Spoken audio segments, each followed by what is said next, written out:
میری زندگی کا وہ دور انتہائی مفلسی اور قسمہ پرسی کی تصویر تھا جب میں نے شہر کے اس بڑے اور نامور کالج میں قدم رکھا تھا۔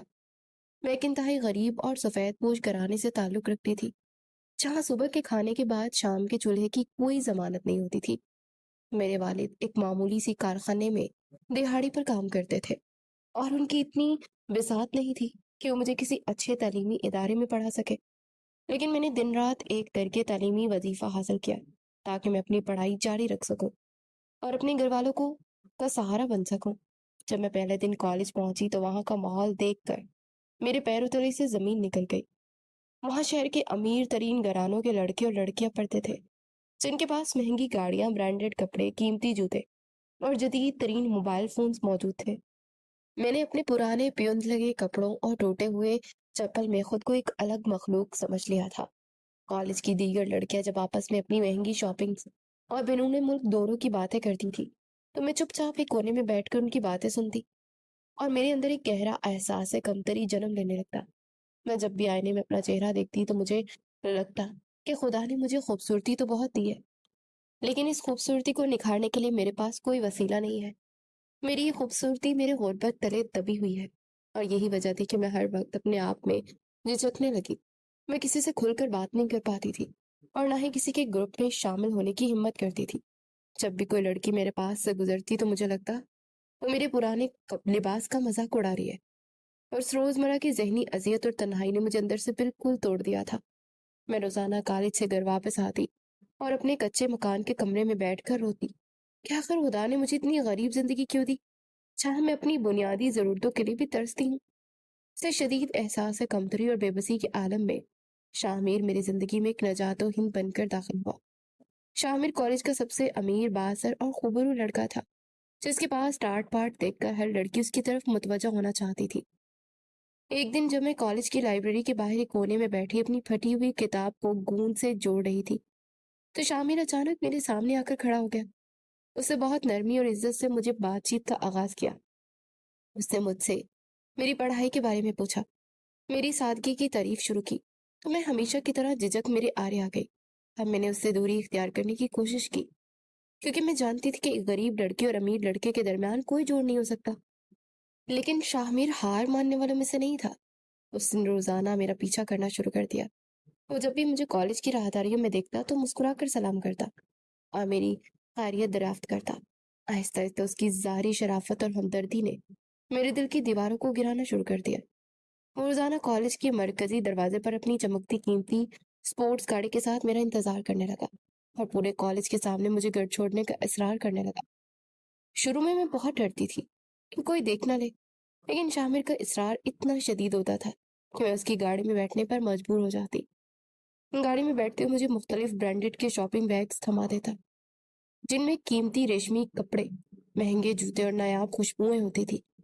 وہ کہتا تھا کہ یہ سب چیزیں صرف تمہارے لیے بنی ہیں، کیونکہ تم دنیا کی سب سے خوبصورت لڑکی ہو، اور تم ان اچھے کپڑوں میں دیکھنے کی میری بہت خواہش ہے۔